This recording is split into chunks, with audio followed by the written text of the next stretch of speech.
It was a remarkable speech the president gave in his inaugural address for a whole host of other issues. The president made a series of references to the history of gay rights and women's rights. Listen.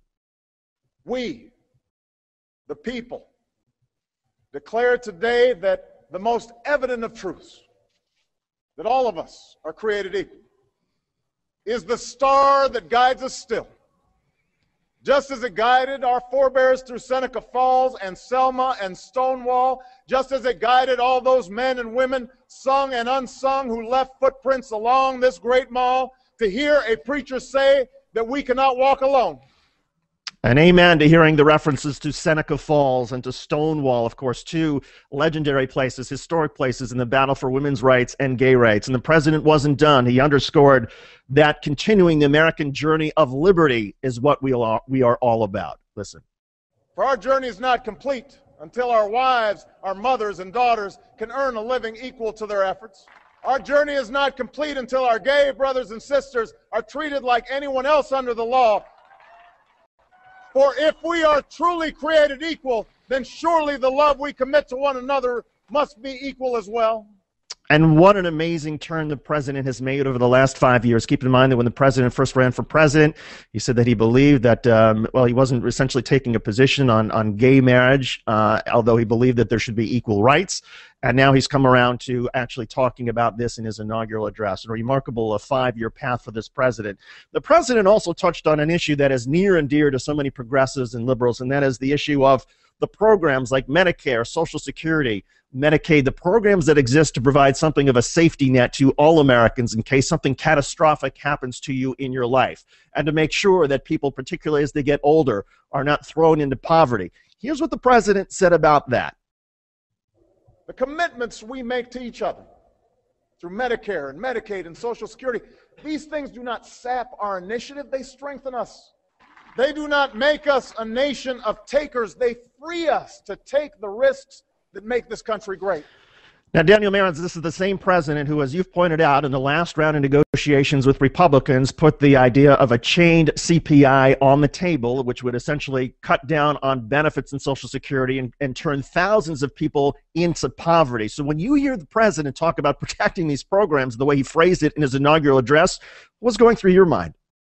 Well, first of all, David, there's no question that the president has not, this is the strongest statement, the strongest endorsement, the most articulate explanation of social insurance and the benefits that they provide, that includes Social Security, that includes Medicare and Medicaid, that we have seen from the entire, through his entire term as president. And so we applaud him, the president, and commend him for really explaining that this is not just about a safety net, literally, but a social insurance system that we all earn and pay into. It's very different than means-tested welfare, which also has its own place, but this is part of the built-in protections that we earn and insure ourselves against as a society, because all of us grow old, all of us reach points when we are not capable of working, all of us are beholden to circumstances not of our choosing.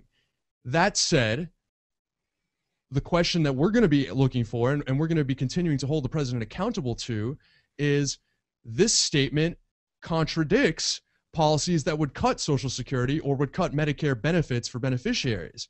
And so we're going to continue to say, Mr. President, you said this in your inaugural address. Well, if this represented a change of heart, maybe. Either way, you cannot give this full-throated endorsement of Social Security and the goals it achieves, and then do things to undermine the protections that Social Security provides. That is a violation of the vision that you laid out in your inaugural address. Now, the president may say that part of that, the chain CPI, that cutting the cost of living adjustment and thus cutting the benefits and letting them erode in value in their purchasing power, is necessary to get some kind of Republican concession in terms of revenue. Well, what is the price of thousands of more seniors and people with disabilities and poverty? That's the question we need to be asking. When we have a retirement income crisis in this country, when we have fewer and fewer defined benefit pensions and people's money being lost in 401ks and in home equity, when wages are stagnant and people are having trouble saving for retirement, and the one rock that they have left is there modest social security benefits, we should be talking about expanding it, not cutting it. And that's the message that we will bring as Social Security advocates, and that's the message that I think progressives are going to bring going forward. I also think that's what America is all about. America is all about extending a hand and making sure that all of us, have the opportunity to achieve our dreams, but that if something catastrophic beyond our control should happen to us, that there's something that our community and our country can do to make sure that we don't fall into such dire circumstances as poverty. Interesting speech. It was an amazing day. This was the seventh inauguration that I've had the privilege of covering in my career from Washington, D.C., starting with when I was an intern at CNN and got to help CNN's camera crew at the White House reviewing stand for George H.W. Bush in 1989. And I remember so vividly the president's wife, Barbara Bush, sticking through the very end of that parade while the rest of the family went inside on a cold, icy day. She stood there and watched every band.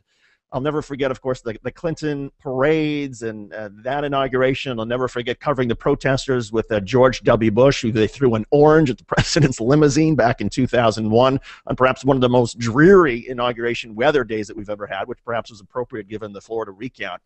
And then, of course, the inaugurations of President Obama, both 2008, when 1.8 million people were there on the mall, and even this past weekend was just it's an amazing thing to see this peaceful transition of democracy or peaceful continuation of power. Just an amazing thing that we can all be quite proud about.